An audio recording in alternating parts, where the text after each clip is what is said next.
बिस्मिल्लाहिर्रहमानिर्रहीम। शुरू करते हैं अल्लाह ताला के पाक नाम से जो इस कायनात का मालिक है, नहायत रहमान और बहुत रहीम है। आज हम करेंगे एक्सरसाइज 1.3 जो कि इस चैप्टर की लास्ट एक्सरसाइज है। उसमें सब में वर्ड्स प्रॉब्लम है और वर्ड प्रॉब्लम से आपको कितनी ज़्यादा आपको टेंशन होती है वो एज ए मैथ्स टीचर मुझे अंदाज़ा है, लेकिन आपको इस लेक्चर के बाद वर्ड्स प्रॉब्लम की जो परेशानी है वो आपको ख़त्म हो जाएगी। तो लेक्चर स्टार्ट करने से पहले आज की अच्छी बात, positive thinking does not remove problems but it gives you the strength to face them. मुस्बत सोच मसाइल को ख़त्म नहीं करती, लेकिन मसाइल का मुकाबला करने की ताकत ज़रूर देती है। तो चैनल को सब्सक्राइब कर दीजिएगा, वीडियो को शेयर कर दें और कमेंट्स ज़रूर करिएगा कि आपको लेक्चर कैसे। स्टार्ट करते हैं आज का लेक्चर। आज एक्सरसाइज करनी है हमने 1.3 और ये आपके सामने है, ये सारे वर्ड्स प्रॉब्लम है आपके सामने, जिसको हमने डिफरेंट जो भी पीछे रूल्स वगैरह अप्लाई किए हैं, हमने लॉ ऑफ इंडिसेस यूज़ किया है, लॉ ऑफ रेडिकल्स यूज़ किया है, उनको यूज़ करके हमने सॉल्व करना है। तो क्वेश्चन नंबर 1 की तरफ बढ़ते हैं। The sum of three consecutive integers is 42। Find the three integers. Means we have to find the three integers. हमने वो तीन हिंट से फाइंड करने हैं जिनको प्लस करके आपका आंसर 42 आए। अब वो थ्री कंसेक्यूटिव इंटीजर्स का क्या मतलब है, पहले आप उसको समझ लें। पहले हम लेट कर लेते हैं, लेट द फर्स्ट इंटीजर,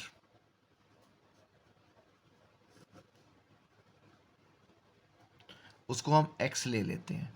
अब नेक्स्ट जो है सेकंड इंटीजर क्या होगा, देखें काउंटिंग को थोड़ा सा देखें, 3 4 5 6 7 एंड सो ऑन। 3 में हम 1 प्लस करें तो क्या बनता है, नेक्स्ट इंटीजर। 4 में 1 प्लस करें क्या बनता है, नेक्स्ट इंटीजर। 5 में 1 प्लस करें तो क्या बनेगा, नेक्स्ट इंटीजर। यानी कि कोई भी कंसेक्यूटिव इंटीजर बनाने के लिए हमें 1 प्लस करना पड़ता है। तो हमने लेट किया है कि फर्स्ट इंटीजर हमारे पास x है, तो सेकंड इंटीजर क्या होगा, हम इसमें 1 प्लस कर देंगे। ठीक है, ऐसे ही करेंगे ना।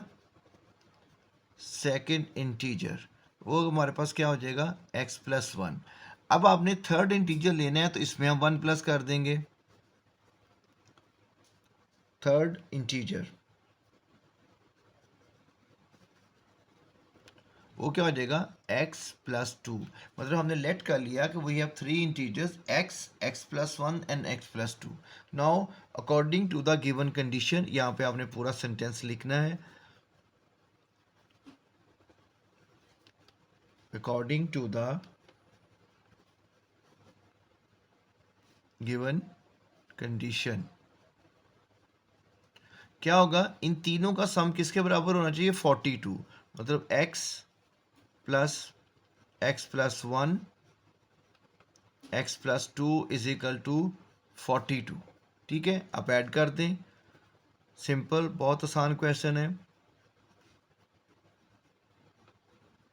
लीनियर इक्वेशंस को याद करें, x क्या हो गया, 3x, 2 1 2 3 plus 3 is equal to 42। 3 को इधर मूव करेंगे तो क्या हो जाएगा, सब्ट्रैक्ट अलजेब्रिक रूल्स।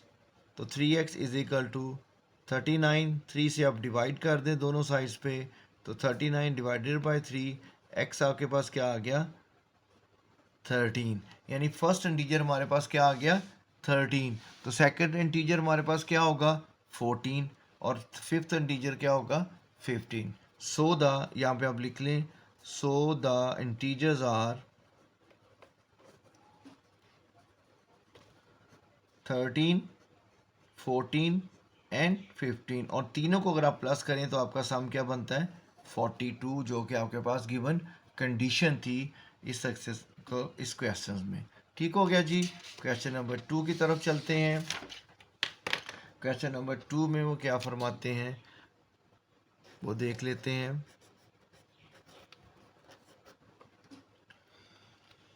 जी, क्वेश्चन नंबर 2 में वो कहते हैं, एक उसने ट्राइंगल आपको दी हुई है। ठीक है जी, राइट एंगल ट्राइंगल है, इसको मैं यहाँ पे ड्रॉ कर लेता हूँ छोटा सा।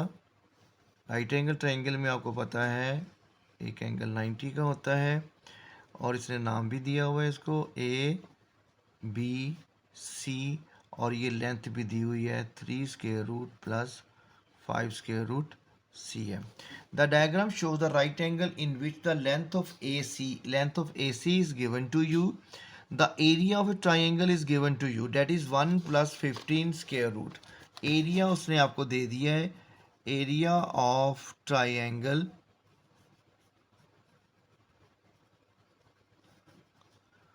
that is equal to 1 plus 15 square root, 1 plus 15 square root centimetre square. ठीक है, और लेंथ ऑफ वन साइड भी दी हुई है. ठीक है, इसको हम लिख लेते हैं ए सी, लेंथ ऑफ ए सी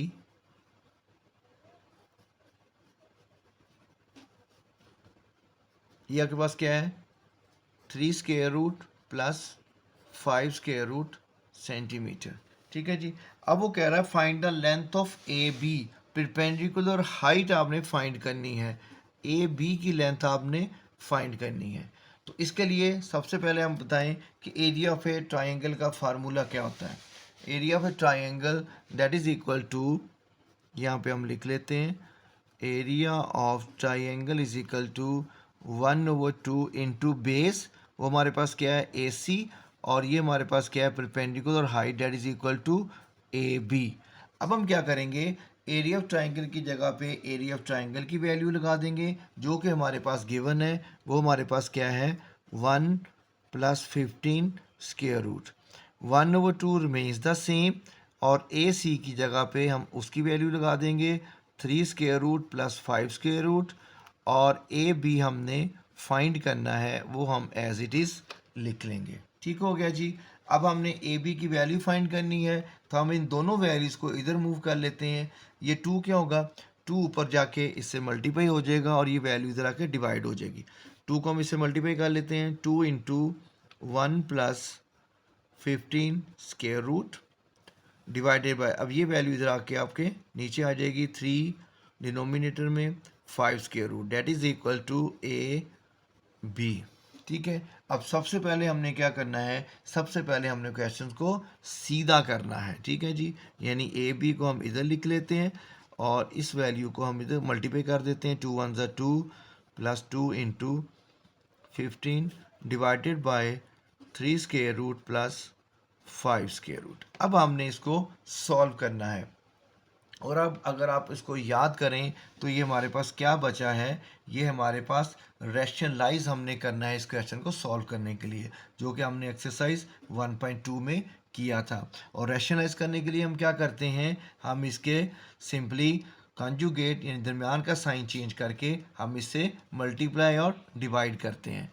मतलब 3 square root minus 5 square root divided by 3 square root minus 5 square root. तो इससे आपने उसको मल्टीप्लाई भी कर दिया और आपने इसको डिवाइड भी कर दिया. अब आपका क्या होगा, अब ये वैल्यू इन दोनों से मल्टीप्लाई होगी, फिर ये वैल्यू आपकी इन दोनों से मल्टीप्लाई होगी. ठीक है, और नीचे आपका ए स्क्वायर माइनस बी स्क्वायर की वैल्यू आ जाएगी. ये आपने जब रैशनलाइज किया तो आपने सारा कुछ इसमें सीख चुके हैं. तो हम करते हैं 2 इंटू ब्रैकेट में क्या आएगा, ये whole bracket 3 square root minus 5 square root plus 2 into 15 और ब्रैकेट के अंदर क्या आएगा 3 square root minus 5 square root, और नीचे आपका क्या आ जाएगा 3 square root square minus 5 square root square. ठीक हो गया जी. अब स्क्वायर से स्क्वायर रूट कट जाएगा और ऊपर हम इसको मल्टीप्लाई करके लिख लेते हैं.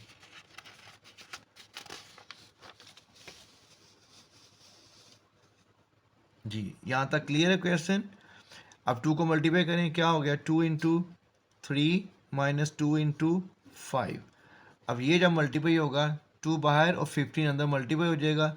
2 और रूट वैल्यू को रूट वैल्यू के साथ मल्टीप्लाई किया, 15 3 ज़ार 45, और 15 को 5 से मल्टीप्लाई किया तो 2 इंटू 15 5 ज़ार 75, 2 इंटू 75, और डिनोमिनेटर में आपके पास क्या आ गया, डिनोमिनेटर में आपके पास आ गया 3 माइनस 5, यानी इसको माइनस करेंगे तो आपके पास 2 आ गया. ठीक हो गया जी. यहाँ पे हम एज इट इज चलते हैं 2 into 3 minus 2 into 5 plus 2 into, अब 45 के अगर मैं फैक्टर बनाऊँ तो वो क्या बनते हैं, 45 के फैक्टर बनते हैं 9 इंटू 5, -2 × 75 के फैक्टर्स क्या बनते हैं, 25 × 3, और डिवाइडेड बाय क्या आ जाएगा, -2।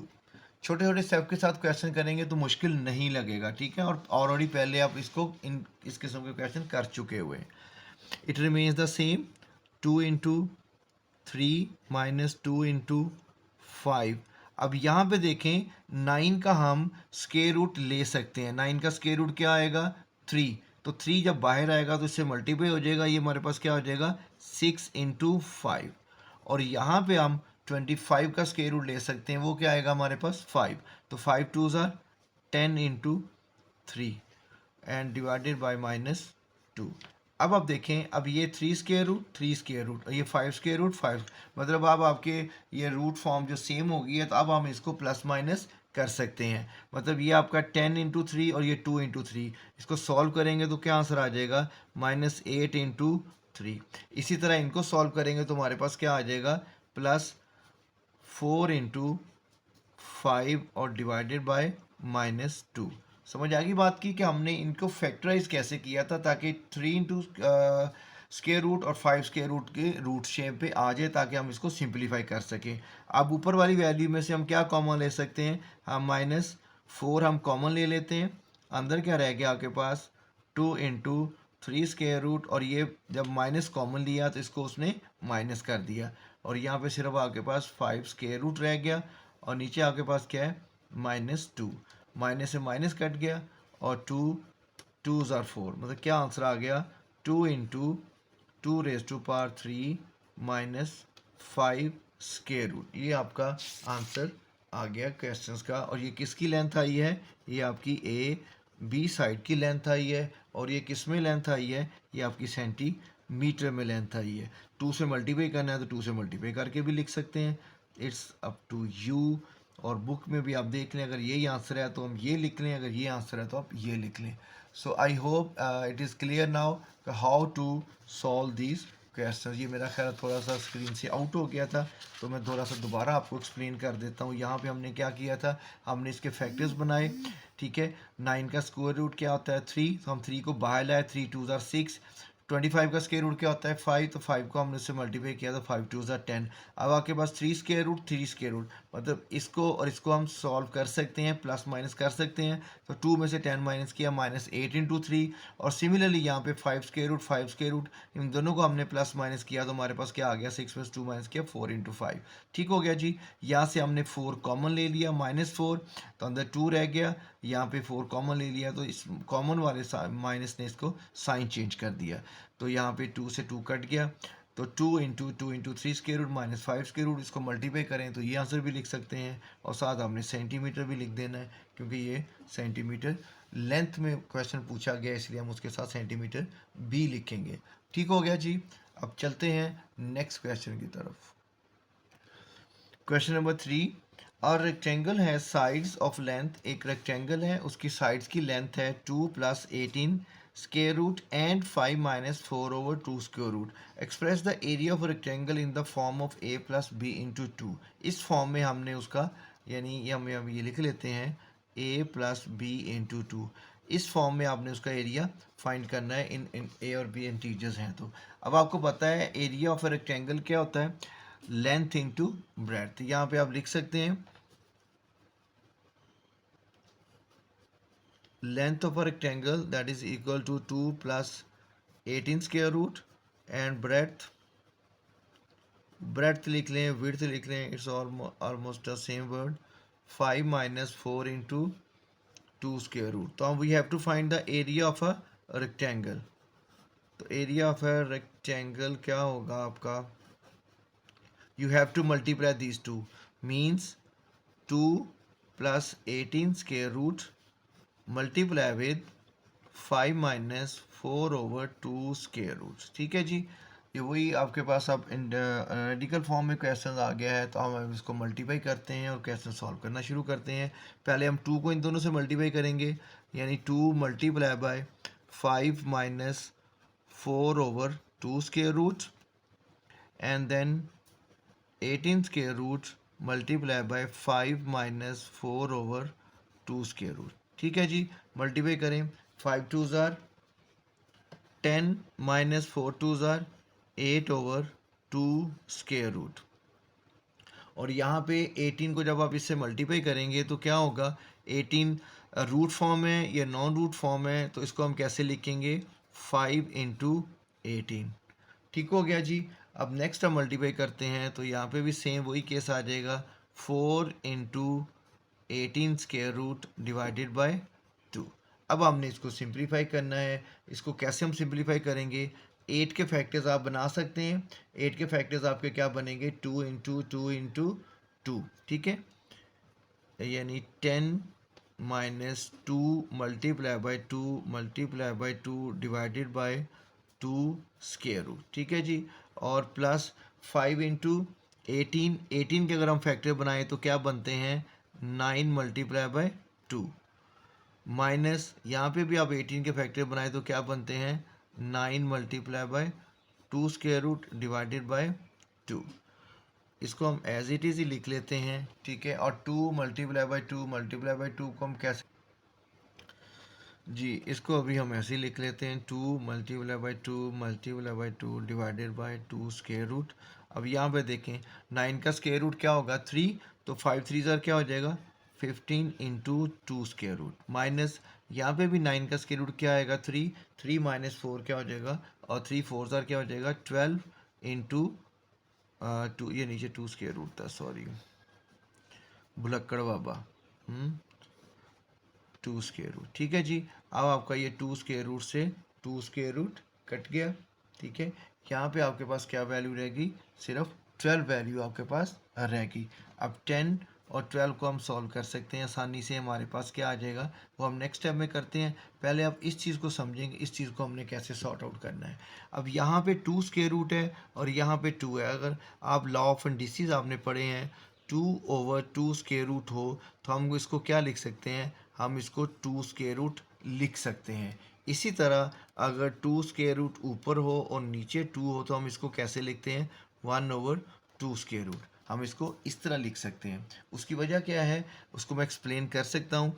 2 की होल पावर क्या होती है, 1, इसकी पावर जब हम रिमूव करते हैं तो क्या हो जाती है, 1 ओवर 2। वो जब ऊपर लेके जाके आप माइनस करेंगे तो उसकी पावर चेंज हो जाएगी। तो अब आप 8 के जब हम फैक्टर्स बना रहे हैं तो 8 के फैक्टर्स हम जब बनाएंगे तो वो क्या हो, 2 इंटू 2 इंटू 2।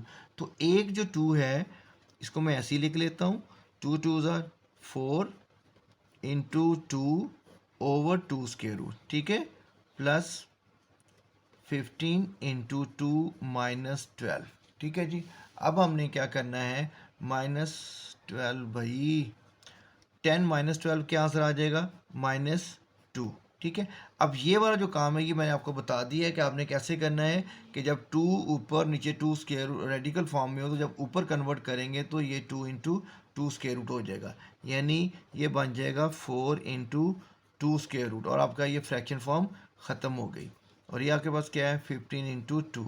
अब नेक्स्ट टाइम में आप क्या करेंगे जी, यहाँ पे आप क्लियर है स्क्रीन पे, यस। तो -2 और ये 15 और 4 में माइनस किया तो क्या आंसर आ गया, 11 इंटू 2। तो ये आपका आंसर आ गया। और हमने क्या फाइंड किया है, एरिया ऑफ ए ट्राइंगल। और एरिया आपको पता है हमेशा किस यूनिट में होता है, सेंटीमीटर स्क्वायर या मीटर स्क्वायर में। तो जब हम उसको मल्टीप्लाई करते हैं तो यूनिट भी आपस में मल्टीप्लाई हो जाते हैं, ठीक है जी। वही क्वेश्चन है जो पीछे हम रेडिकल साइंस में हम कर चुके हुए हैं। चलते हैं अगले क्वेश्चन की तरफ। नेक्स्ट क्वेश्चन हमारे पास क्या है जी, question number 4।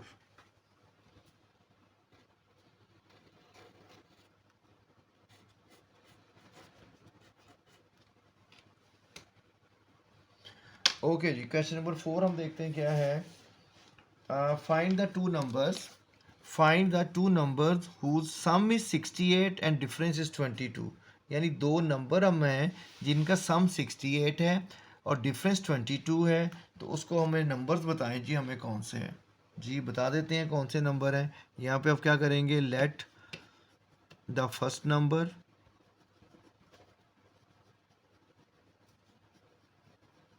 that is x and let the second number that is y. अब according to the given condition their sum is equal to X plus Y is equal to 68 and their difference is equal to 22। ठीक है जी, ये हमारे पास conditions हैं कि दो हमारे पास numbers हैं जिनका सम 68 है, डिफरेंस 22 है, एंड फाइंड द नंबर्स। तो इट्स क्वाइट इजी। इसमें साइमल्टेनियस इक्वेशंस का जो आपने चैप्टर किया होगा उसको अगर हम सामने रखें तो ये हमारे पास इक्वेशन 1 है और ये आपके पास इक्वेशन 2 है। हम इन दोनों को ऐड कर देते हैं bye adding equation 1 and 2। Equation 1 और 2 दोनों को ऐड करें, अगले स्टेप में कर लेते हैं, वहाँ भी कर सकता था लेकिन फिर आपने कहना था सर शॉर्टकट बड़े मारते हैं। ऐड करेंगे तो plus Y minus Y cut गया, 2x इज इक्वल टू 8 2 ज़ा 10 और 6 2 8 और 1 9 90। ठीक है जी, तो x की वैल्यू निकालनी है तो क्या करेंगे, 90 को 2 पे हम डिवाइड कर देंगे, x इज इक्वल टू क्या आ गया 45, यानी एक नंबर हमारे पास आ गया 45। अब 45 की वैल्यू इक्वेशन 1 2 कहीं भी पुट कर दें तो आपका आंसर आ जाएगा। यहाँ पे आप लिखेंगे put the value of x in equation 1। Equation 1 कहाँ पे है, यहाँ पे है, तो यहाँ पे x की जगह पे मैं क्या लिखूँगा, x plus Y is equal to 68, x की जगह मैं लिख देता हूँ 45 plus Y is equal to 68, तो 45 इधर आ क्या हो जाएगा माइनस 68 माइनस 45, तो y इज इक्वल टू क्या आ गया 323। तो ये आपके पास दो नंबर आ गए, कौन कौन से, 45 एंड 23, जिनको हम अगर ऐड करें तो हमारे पास क्या नंबर आता है 68, और अगर हम इनको माइनस करें तो हमारे पास क्या नंबर आता है 22। So that's all for this question. ये क्वेश्चन आपका सॉर्ट आउट हो गया। अब हम चलते हैं नेक्स्ट क्वेश्चन की तरफ जी। Question number 5, the weather in Lahore was usually warm during the summer of 2024। The TV news reported temperature as high as 48 degrees centigrade using the formula. The formula is given and temperature 48 है degree centigrade, तो आपने इसको Fahrenheit में change करना है। बहुत आसान question है, यानी यहाँ पे हमने सिर्फ टेम्परेचर की वैल्यू रिप्लेस करनी है और हमारे पास आंसर आ जाएगा कि इसका फ़ारेनहाइट में टेम्परेचर क्या है। तो फार्मूला मैंने पहले से लिखा हुआ है ताकि टाइम आपका ज़ाया ना हो। अब सेंटीग्रेड टेम्परेचर हमें कितना दिया गया है 48 डिग्री सेंटीग्रेड, इसको हम सॉल्व कर लेंगे। कैलकुलेटर आपके पास है, आप इसको सिंपली मल्टीप्लाई करें, 48 मल्टीप्लाई बाई 9, तो ये क्या आ जाएगा 48 मल्टीप्लाई बाई 9, ये आपका आंसर आ गया जी। क्या आंसर आ गया है, राइटिंग 432, ये आपके पास आंसर आ गया 432 डिवाइडेड बाई 5 प्लस 32। अब आप पहले इसको डिवाइड करेंगे, उसके बाद आपका 8 5 ज़ार 40 8 6 ज़ार 30 इंटू 5 प्लस 32, इसको आप प्लस कर लें तो आपके पास आंसर का आ गया 118.5, इट्स 4 डिग्री फ़ारेनहाइट। ये आपके पास आंसर आ गया। बहुत आसान क्वेश्चन था। चलते हैं नेक्स्ट क्वेश्चन, क्वेश्चन नंबर 6 की तरफ जी। क्वेश्चन नंबर 6 थोड़ा सा मज़ेदार क्वेश्चन है। The sum of the ages of a father and son is 72 years, यानी फादर और बेटे की एज जो है वो 72 ईयर्स है। 6 ईयर्स एगो, 6 साल पहले, the father's age was 2 times the age of the son. What was the son's age 6 years ago. Okay, पहले हम इसको वेरिएबल्स को लेट करते हैं, उसके बाद मज़ीद हम इसके ऊपर काम करते हैं। Let the age of son that is x years, ठीक है, and let the age of father y years, ठीक है। अब पहली कंडीशन अगर आप देखें, the sum of the ages of father is 72, ठीक है। पहली कंडीशन आपके पास क्या है, यहाँ पे आप पूरी लाइन लिखेंगे according to the given condition. मैं वो नहीं लिख रहा, x plus Y is equal to 72 years, ठीक हो गया जी। ये उसकी प्रेजेंट एज है। अब वो कह रहा है 6 ईयर पहले, तो अगर अब बच्चे की एज x है तो 6 ईयर पहले उसकी एज क्या होगी? पहले हम ये लिख लेते हैं, एज ऑफ सन 6 ईयर्स एगो। तो हम उसकी प्रेजेंट एज में से माइनस करेंगे ना, तो क्या हो जाएगा x माइनस 6। इसी तरह एज ऑफ फादर 6 ईयर्स एगो, हम फादर्स की एज में से भी माइनस कर देंगे। ये x और y उनकी प्रेजेंट एज आ गई, और 6 ईयर्स पहले उनकी एज क्या थी, x minus 6 and y minus 6। अब वो क्या कहते हैं, अब इस कंडीशन को समझ लें यहाँ पे। अब वो कहता है कि 6 years ago fathers age was 2 time, father की जो एज है वो बेटे की एज से 2 टाइम थी, तो वो बराबर थे। यानी इसको अगर हम 2 से मल्टीप्लाई करेंगे, या फिर हम लाइन लिखेंगे according to the given condition, ये सन्स एज है, इसको हम 2 से मल्टीप्लाई करेंगे तो वो फादर्स की एज के बराबर आएगा। दूसरी सूरत में हम ये भी कर सकते हैं कि फादर्स की एज को 2 पे डिवाइड कर दें तो वो सन्स की एज के बराबर हो जाएगा, लेकिन क्योंकि वो क्वेश्चन फ्रैक्शन फॉर्म में चला जाएगा तो आपको मज़ीद मुश्किल लगेगा। इसलिए हमने जो गिवन कंडीशंस थी कि after 6 years father's age is a double of son's age, तो सन की एज को हमने डबल कर दिया, 2 से मल्टीप्लाई कर दिया। अब एक इक्वेशन आपके पास आ गई है, दूसरी इक्वेशन हम यहाँ से बना लेते हैं। 2x माइनस 6 टू ज़ा 12 is equal to Y minus 6, Y को इधर मूव कर लें, 2x माइनस वाई हो गया, माइनस 12 को आपने इधर मूव किया तो क्या हो गया, प्लस 12। तो 2x minus Y is equal to 6, ये आपके पास दूसरी इक्वेशन बन गई। इक्वेशन 1 थी आपके पास x प्लस वाई, और इक्वेशन 2 आपके पास क्या बन गई, 2x माइनस वाई। अब आप इसको ऐड कर सकते हैं, यहाँ पे आप लिखें by adding equation 1 and 2।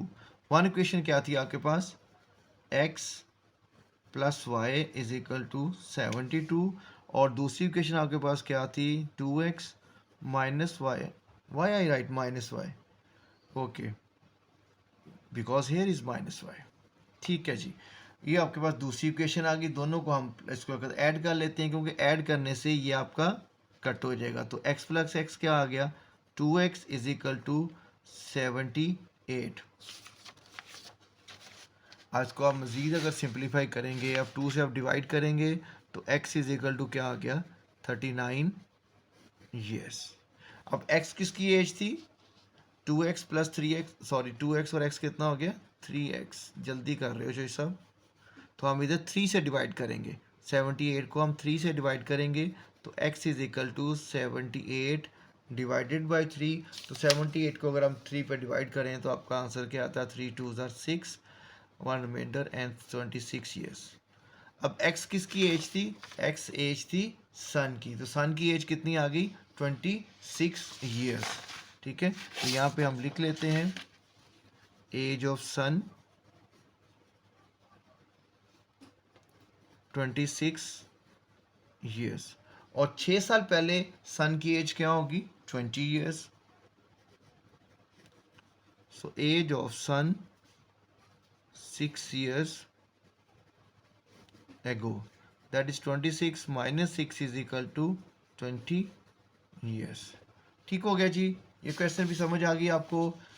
Words problem से मुझे पता है बच्चों की जान जाती है, बड़े मुश्किल लगते हैं क्योंकि समझने की कोशिश नहीं करते, जिसकी वजह से उनको प्रॉब्लम आती है वर्ड्स प्रॉब्लम में। बहरहाल यू हैव टू डू, आपने इन क्वेश्चंस को करना है क्योंकि ये एग्ज़ाम के अंदर आ सकते हैं। नेक्स्ट क्वेश्चन की तरफ चलते हैं। Mirha bought a toy for ₹1500, okay, ये उसकी कॉस्ट प्राइस आ गई, and sold it for 1520, what was her profit percentage, quite easy. यानी उसकी कॉस्ट प्राइस क्या है, कॉस्ट प्राइस उसकी कितनी है जी, ₹1500, और उसने सेल प्राइस कितने में उसने बेचा है, sale price is equal to ₹1520, okay. तो व्हाट इज इज प्रॉफिट, कितना थोड़ा प्रॉफिट है उसका, सिर्फ 20 रुपये बचा के उसने चीज़ बेच दी।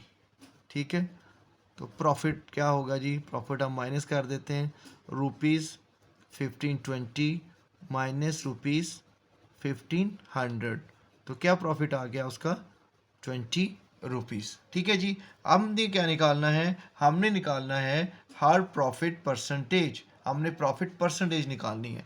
तो प्रॉफिट परसेंटेज का फार्मूला क्या होगा, अभी आपको क्लास 6 में जाना पड़ेगा, अपनी मेमोरी को पीछे लेके जाना पड़ेगा।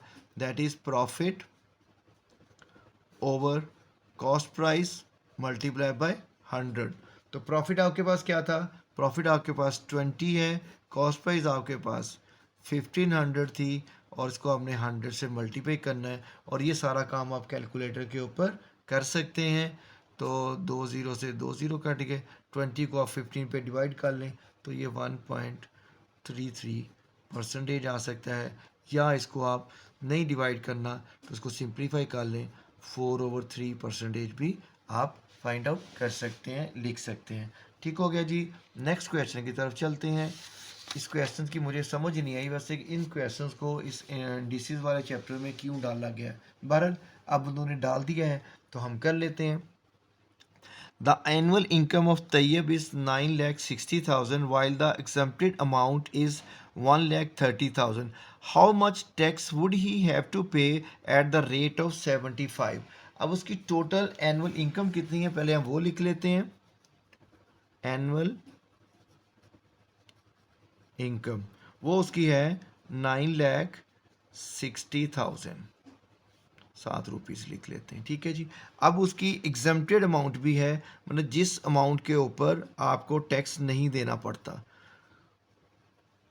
पाकिस्तान में बहुत कम होता है कि आपको एग्जम्प्टेड अमाउंट मिले। तो एग्जम्प्टेड अमाउंट कितनी है, 1,30,000। राइटिंग थोड़ी सी गंदी हो गई है क्योंकि आई एम टायरिंग नाउ। बहरहाल इसको हम ख़त्म करके ही अब उठूँगा यहाँ से। तो अब ये एग्जम्प्टेड अमाउंट है, ये उसकी टोटल एनुअल इनकम है। अब कितनी उसने कितनी टैक्स अमाउंट के ऊपर टैक्स देना है वो हम निकाल लेते हैं। यहाँ पे हम लिख लेते हैं payable amount for the tax, या टैक्सेबल अमाउंट लिख लेते हैं, टैक्सेबल अमाउंट। वो कैसे फाइंड करेंगे, हम ₹9,60,000 से माइनस कर देंगे ₹1,30,000। तो टैक्सेबल अमाउंट आपके पास क्या आ जाएगी, 8,30,000। ठीक हो गया जी। अब टैक्स की शरह क्या बताई गई है, टैक्स रेट है 0.75%। तो टैक्स रेट हम लिख लेते हैं यहाँ पे, दैट इज 0.75%। ठीक है। तो टैक्स कितना वो देगा, ठीक है, ये आपने बताना है उसको। सिंपली वेरी इजी, यहाँ पे हम कर लेते हैं टैक्स ही हैज़ टू पे, दैट इज 0.75 डिवाइडेड बाय 100। ये 100 कौन सा आया है, 100 ये परसेंटेज का आया है, और मल्टीप्लाई बाय 8,30,000। कोई लंबी कैलकुलेशन यहाँ पे करने की ज़रूरत नहीं है, 20 से 20 कट गए और बाकी काम आपका कैलकुलेटर कर देगा। कैलकुलेटर से आप मल्टीप्लाई कर लें, 8,83,000 रह गया। ठीक है, 8,300 मल्टीप्लाई बाय 0.75, तो ये आपका आंसर आ गया जी 6,225 रुपीज़, 6,225। ये उसने टैक्स पे करना है गवर्नमेंट को on the annual income of 9,60,000, जिसमें से हमने उसकी एग्जेम्प्टेड अमाउंट माइनस कर दी थी जी। ठीक हो गया। अब हम चलते हैं लास्ट क्वेश्चन की तरफ, क्वेश्चन नंबर 9 जी। लास्ट क्वेश्चन क्या कहता है, द एनुअल इनकम ऑफ नहीं sorry, find the compound markup on this one, that is principal amount जो उसने बैंक में जमा करवाई फॉर 1 ईयर, टाइम उसका कितना हो गया 1 ईयर, और रेट ऑफ 14%। अब कंपाउंड इंटरेस्ट का फार्मूला उन्होंने आपको नहीं बताया, पहले हम उसका फार्मूला लिख लेते हैं। कंपाउंड इंटरेस्ट का फार्मूला आपके पास क्या है, that is principal amount into 1 plus rate over time and minus principal amount. ये उसका फार्मूला है, ये आपको इस एक क्वेश्चन के लिए याद करना पड़ेगा। प्रिंसिपल अमाउंट क्या है आपके पास, प्रिंसिपल अमाउंट आपके पास है 3,75,000। तो हम यहाँ पे लिखते हैं 3,75,000 इंटू 1, और रेट आपके पास क्या है 14%। तो यहाँ पे हम क्या लिखेंगे 14%। और टाइम आपके पास कितना है जी फॉर 1 ईयर। तो होल पावर में क्या आ जाएगा 1 और माइनस फिर आपने प्रिंसिपल अमाउंट को ही कर देना है। ठीक हो गया जी। अब 14 में जब परसेंटेज को ख़त्म करेंगे तो उसको हम क्या लिखेंगे 3,75,000 इंटू 1 प्लस 14/100। होल पावर 1 लिखने की ज़रूरत नहीं है। अब 14 डिवाइडेड बाई 100 ये कैलकुलेटर पे सॉल्व करेंगे तो क्या आ जाएगा 1 प्लस 0.14 माइनस 3,75,000। ओके 375,000 ये क्या हो गया 1.14 माइनस 375,000। अब इसको आप 1.14 से आप उसको मल्टीप्लाई कर लें 375,000 375,000 मल्टीप्लाई बाय 1.14 तो ये अमाउंट आपके पास आ गई 4,27,500। और इससे आपने प्रिंसिपल अमाउंट माइनस कर देनी है। ठीक है जी। तो वो आपका आंसर आ जाएगा। वो आपके पास क्या आ जाएगा कंपाउंड इंटरेस्ट माइनस कर देते हैं हम 3,75,000 जी। ये हमारे पास आ गया 52,500। नहीं जी end of the exercise. I hope you understand. और वर्ड्स प्रॉब्लम आपको अच्छे नहीं लगते लेकिन यू हैव टू डू, आपने इसकी प्रैक्टिस करनी है। अपना ख्याल रखिएगा। अगली एक्सरसाइज के साथ मिलते हैं।